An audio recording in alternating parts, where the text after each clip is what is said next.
એના પછી આવે છે ચલો શેર તો લઈ લીધા, એક્ઝિટ તમે ક્યારે લો છો? એક્ઝિટ માટે અમે એ નથી જોતા કે ભાઈ મને પ્રોફિટ થયો છે, ટાઇટનમાં મને 120% પ્રોફિટ થયો છે એટલે હું નીકળી જાઉં, કે પછી પુંજ લોઇડમાં મને 20% લોસ છે એટલે હું નીકળી જાઉં. નહીં, આપણે એ જોવાનું છે કે એ ઓપોર્ચ્યુનિટી છે અને એનો જે ઈપીએસ આવે છે તે ટોપ આઉટ થઈ ગયો છે. જો એ મને લાગે કે હા હવે આ ઈપીએસ એનો ટોપ આઉટ થઈ ગયો છે, હવે આનાથી ઉપર એ નહીં જઈ શકે, કાં તો એની ઓપોર્ચ્યુનિટી જે હતી તે હવે એની ફૂલ થઈ ગઈ છે, તો પછી એમાંથી હું નીકળું છું, બાકી ત્યાં સુધી નથી નીકળતો. એટલે પ્રાઇસ વધી જાય એટલે તમે નીકળી જાઓ એ કંઈ બરાબર યોગ્ય નથી. બીજું કે એક્ઝિટ માટે અમે ટેકનિકલ એનાલિસિસનો બી ઉપયોગ કરીએ છીએ, કારણ કે ઘણીવાર ઘણા સ્ટોક્સ એવું નથી હોતા કે હાઈ વેલ્યુએશન થઈ જાય એટલે તમે એમાંથી નીકળી જાઓ, એમાં હજુ યુફોરિયા આવશે અને યુફોરિયાના કારણે એના એટલા એક્સ્ટ્રીમ વેલ્યુએશન આવશે કે એ એક્સ્ટ્રીમ વેલ્યુએશન આપણે એન્જોય કરવાના છે. ઇન્ફોસિસ 40-50 નો પીઈ થયો ત્યારે જે સ્માર્ટ ઇન્વેસ્ટર હોય એ તો એમ જ વિચારે કે હવે આપણે નીકળી જવું જોઈએ, પણ એ જ પીઈ 50 નો 100 ગયો પછી, એટલે એણે આટલો મોટો ગેઇન પછી ગુમાવ્યો. એટલે ટેકનિકલ એનાલિસિસ ત્યારે આપણે જોવાનું કે એની પ્રાઇસ પેટર્ન કેવી રીતે બની રહી છે, એ હજુ પણ અહીંયાથી જઈ શકે. જો મોમેન્ટમમાં સ્ટોક હશે તો આપણે વેચીને મતલબ નથી, પછી એમાં કદાચ આપણે ટોપ પર નહીં વેચી શકશું પણ ટોપથી કદાચ 10% નીચે જાય ત્યારે વેચશું, પણ એન્જોય તો કરીશું આખી મુવમેન્ટ એની.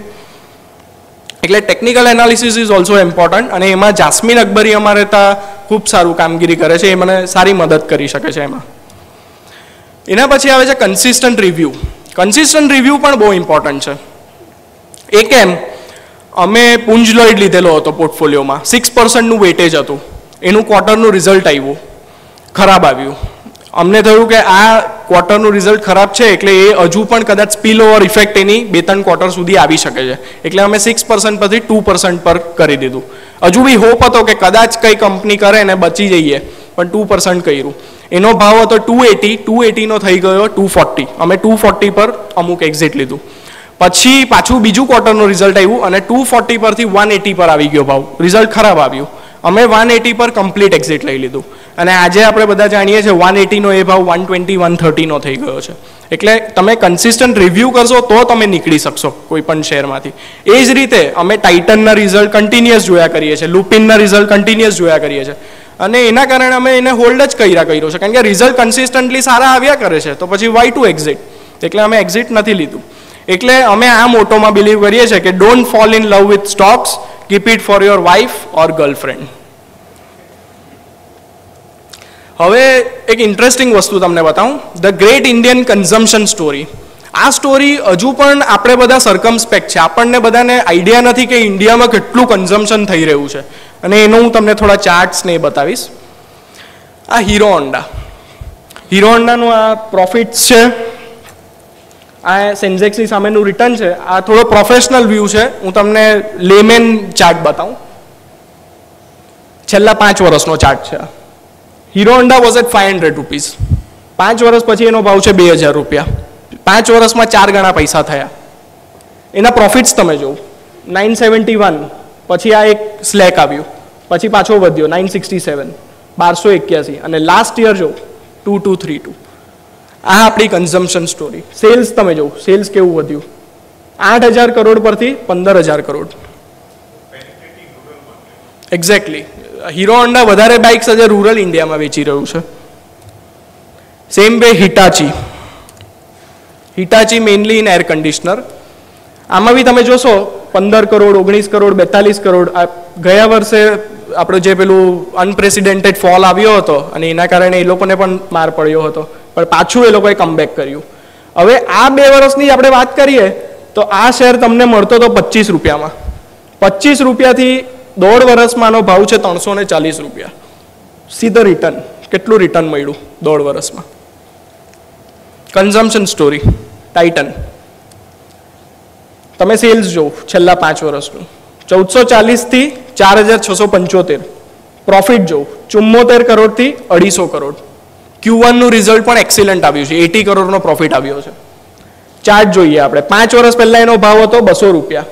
200 રૂપિયાથી આજે એનો ભાવ છે 2700 રૂપિયા. 5 વર્ષમાં આટલું કોણ રિટર્ન આપે છે આપણને?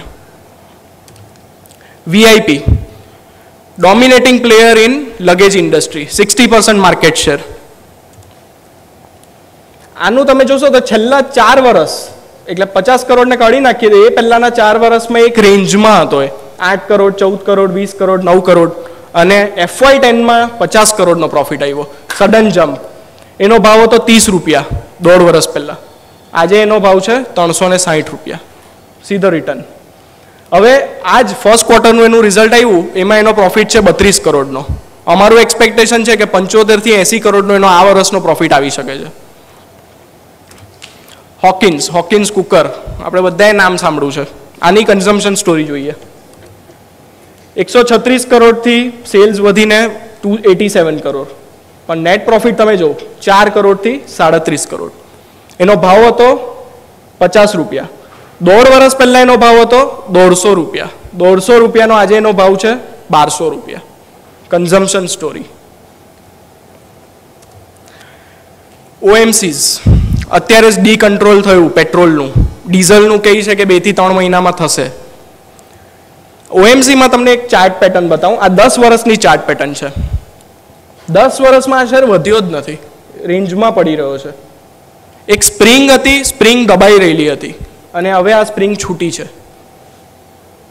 જો ડીકન્ટ્રોલ થાય અને ગવર્મેન્ટ જે રીતે કરી રહ્યું છે ડીઝલમાં કે પછી આગળ એ લોકો વધે તો આ શેર બહુ ફિનોમિનલ રિટર્ન આપી શકે છે. આજે તમે BPCL, IOC, HPCL એ લોકોના આઉટલેટ્સ જો, એ લોકો પાસે જે માર્કેટિંગ આઉટલેટ્સ છે ઇન્ડિયામાં, જે પેનિટ્રેશન છે, કોઈ નવા પ્લેયરે આવવું હોય તો એને કમસે કમ 5 વર્ષ લાગશે આટલું પેનિટ્રેટ કરતા. એટલે આ ટાઈપના એ લોકો પાસે એક્સપર્ટીઝ છે. હવે કન્સેપ્ટના PMSમાં જે શેર છે બહુ ફિનોમિનલ રિટર્ન આપ્યું એનું આપણે થોડુંક વાત કરીએ. બુલડોઝર્સ એને હું કહું છું. ટાઇટન જેમ મેં કીધું, લુપિન જેનરિકમાં અત્યારે 5th લાર્જેસ્ટ છે વર્લ્ડમાં. કોરોમંડલ ઇન્ટરનેશનલ અને રેલિસ ઇન્ડિયા બંને ક્રોપ કેર ઇન્ડસ્ટ્રીમાં છે. રેલિસ ઇન્ડિયા એ ટાટા ગ્રુપની કંપની છે. Mahindra and Mahindra 40% market share in tractor, rural India. Consumption story. Crompton Greaves, Yes Bank, આનું બી પેનિટ્રેશન થઈ રહ્યું છે. Sun Pharma, VIP, Everest Industries, આ લોકો રૂફ બનાવે છે અને મેઇનલી રૂરલ ઇન્ડિયામાં વેચે છે. અગેન આ મિડકેપનો પોર્ટફોલિયો છે, એમાં પણ અમે ટાઇટન લીધા છે. કેસ્ટ્રોલ, ઓટોમોટિવ લુબ્રિકન્ટમાં લીડર કેસ્ટ્રોલ. STFC, એ લોકો કમર્શિયલ વ્હીકલને ફાઇનાન્સ કરે છે, સેકન્ડ હેન્ડ કમર્શિયલ વ્હીકલને. Lupin, bank of Baroda lifetime hyper ચાલી રહ્યો છે અત્યારે. United Spirit, Vijay Mallya. વિસ્કીનું કન્ઝમ્પશન થવાનું જ છે. ડેમોગ્રાફી આપણી સારામાં સારી છે. 50% of the population is below the age of 25. Hitachi, Exide, બેટરીમાં લીડર. Syntax, Everest. હવે અમે કેમ બીજાથી અલગ છે એનું હું થોડું તમને કહીશ. દર મહિને પહેલી તારીખ આવે એટલે અમે સ્ટેટસ રિપોર્ટ બનાવી દઈએ ક્લાયન્ટના, અને પહેલા 3 દિવસમાં એ ડિસ્પેચ થઈ જાય છે અને ક્લાયન્ટના હાથમાં આવી જાય છે. એટલે કમ્પ્લીટ ટ્રાન્સપરન્સી રહી છે, એને એનું સ્ટેટસ ખબર પડી જાય છે, એનું હોલ્ડિંગ સ્ટેટમેન્ટ મળી જાય છે, એના પૈસાનું શું થયું તે એમને ખબર પડી જાય છે. બીજું કે એ ક્લાયન્ટને કંઈ પણ ક્વેરી હોય, સપોઝ એમને અમે ઓનલાઈન આપ્યું છે અને ઓનલાઈન એ જોઈ છે એનું સ્ટેટસ ને એમાં એને કંઈ પણ પ્રોબ્લેમ છે તો એ અમને કહે છે ને 24 અવર્સમાં અમે એ સોલ્વ કરવાની ટ્રાય કરીએ છીએ. બેક ઓફિસનું એક્સેસ છે any time. Fund manager is accessible, આ બહુ ઇમ્પોર્ટન્ટ પોઈન્ટ છે. MNCsમાં તમે રિલેશનશિપ મેનેજર સાથે ડીલ કરો છો, પણ અમારે ત્યાં તમે ફંડ મેનેજર એઝ મને તમે કોઈ પણ ટાઈમ પૂછી શકો છો ફોન કરીને. એટલે એની ટાઈમ આઈ એમ એક્સેસેબલ. અને અમે NRI સેલ પણ ચાલુ કર્યો છે, ડેડિકેટેડ NRI સેલ, અને અત્યારે અમારા એમાં PMSમાં 5 ક્લાયન્ટો છે.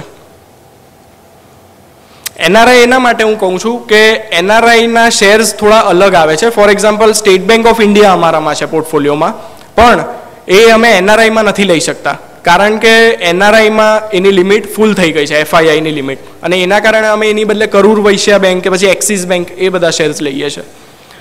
અત્યારે અમારું કોર્પસ લગભગ 1 વર્ષમાં 8 કરોડ પર આવ્યું છે અને વી હેવ 58 ક્લાયન્ટ્સ. સૌથી ઇમ્પોર્ટન્ટ વસ્તુ કે લાસ્ટ 1 યરમાં ઘણા રિડમ્શન્સ આવ્યા મ્યુચ્યુઅલ ફંડ ઇન્ડસ્ટ્રીમાં, ઇન્સ્યોરન્સમાં. અમારે ત્યાં સિંગલ રિડમ્શન નથી આવ્યું. જેણે પૈસા આપ્યા છે તે વધારે પૈસા આપ્યા છે, એડ કર્યા છે, બીજા ક્લાયન્ટો લાવ્યા છે, પણ એ લોકોની રિક્વેસ્ટ નથી આવી કે ભાઈ મને પૈસા પાછા આપી દે. અને આ બતાવે છે કન્સેપ્ટની brand equity in the market. હવે આપણે આવીએ બીજા ટોપિક પર, રોડ અહેડ, કે માર્કેટ 18,000 પર છે, હવે શું. તો આને થોડું ઇન્ટરેસ્ટિંગ બનાવ્યું છે કે બધાને સમજ બી પડી જાય અને મજા પણ આવે. ફૂટબોલ અત્યારે ચર્ચાનો વિષય હતો. આમાં ફૂટબોલમાં જનરલી હું તમને સમજાવી દઉં કે આગળ જે હોય છે તે સ્ટ્રાઇકર્સ કહેવાય છે, વચ્ચે જે હોય તે મિડફિલ્ડ કહેવાય છે, આ યલોમાં જે છે તે મિડફિલ્ડવાળા કહેવાય છે, આ અટેકર્સ કહેવાય છે, સ્ટ્રાઇકર્સ કહેવાય છે, અને આ ડિફેન્સ છે. ટીમ ઇન્ડિયા લાઇનઅપમાં આપણે જોઈએ તો ફોરવર્ડમાં કોણ છે? Earnings is very important. Earning સારું આવશે તો ગોલ થઈ જશે, એટલે ગુડ વિઝિબિલિટી હમણાં દેખાઈ રહી છે એમાં.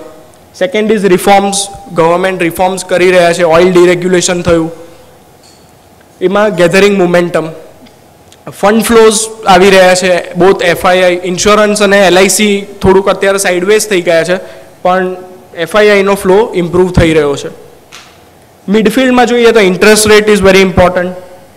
કેપિટલ એક્સપેન્ડિચર વધી રહ્યા છે કંપનીઝના. કન્ઝમ્પશન સ્ટોરી મેં જે તમને આગળ બતાવી.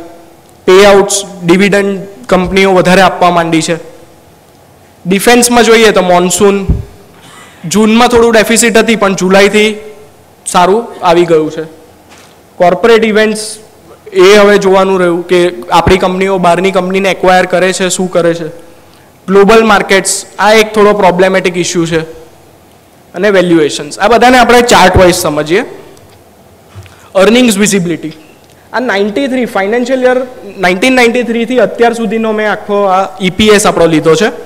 આમાં તમે જોશો તો છેલ્લા 3 વર્ષ એટલે FY 8, 9, 10 એક સ્ટેબિલિટી આવી ગયેલી હતી. 833, 820 અને લાસ્ટ યર 823, એટલે એક રેન્જમાં હતું. This year we expect EPS to be 1052 અને એના પછી આવશે 1276. એટલે બધા આના હિસાબે આપણી વેલ્યુએશન જોઈ તો આપણે મોંઘા દેખાઈએ, આપણે એક્સપેન્સિવ દેખાઈએ, પણ તમે આને ફેક્ટર ઇન કરવા માંડશો તો વી આર રિઝનેબલી વેલ્યુડ. અત્યારે આપણે એક્સપેન્સિવ નહીં કહેવાય, આપણો PE લગભગ 16-17નો કહેવાય, which is a historical average. અને યુફોરિયા તો હજુ આવવાની બાકી રહી. હજુ તો હું તમને એક એક્ઝામ્પલ આપું કે જ્યારે આપણો માર્કેટ નવો હાઈ બન્યો 30 મહિનાનો, ત્યારે હું મારા ટ્રેડિંગ રૂમમાં જોતો હતો તો 60% લોકોને તો ખબર બી નહીં હતી કે 30 મહિનાનો હાઈ બન્યો. કોઈના ચહેરા પર એવું એક્સાઇટમેન્ટ નહીં હતું. એટલે એ બતાવે છે કે માર્કેટમાં હજુ બી પેસિમિઝમ છે. 2008માં જે 8000નો ઇન્ડેક્સ ગયો એ જ લોકો જોયા કરે છે, લોકો આગળ વધી જ નથી રહ્યા. અને માર્કેટ એનાથી કમ્પ્લીટ ઓપોઝિટ બતાવી રહ્યું છે. માર્કેટને તમે જોશો તો જે વેચે છે તે પછી લઈ નથી શકતો, એ ઉપર જ જયા કરે છે. Getting back on path of fiscal prudence, જે રીતે શ્રી મુખર્જીએ ડિસઇન્વેસ્ટમેન્ટનો પ્લાન બતાવ્યો, આપણે 3G ઓક્શન થયા, BWAના ઓક્શન થયા, એમાં આપણને 1 લાખ કરોડ મળ્યું જે કોઈએ નહીં વિચારેલું હતું. તો એનાથી આપણી ફિસ્કલ ડેફિસિટ ઘટી જવાની છે. 5.5%નું અનુમાન હતું, મને લાગે એનાથી પણ ઓછી આવશે. અને FIIs માટે આ વસ્તુ ખૂબ જ ઇમ્પોર્ટન્ટ છે. FII આ જ જોતી હોય છે કે ભાઈ આ લોકોની ફિસ્કલ ડેફિસિટ કેટલી છે, એટલે એ હવે નીચે આવી રહી છે. ઓઇલ સબસિડીઝ ઓછી થઈ જશે આ રિફોર્મ થયું એના કારણે.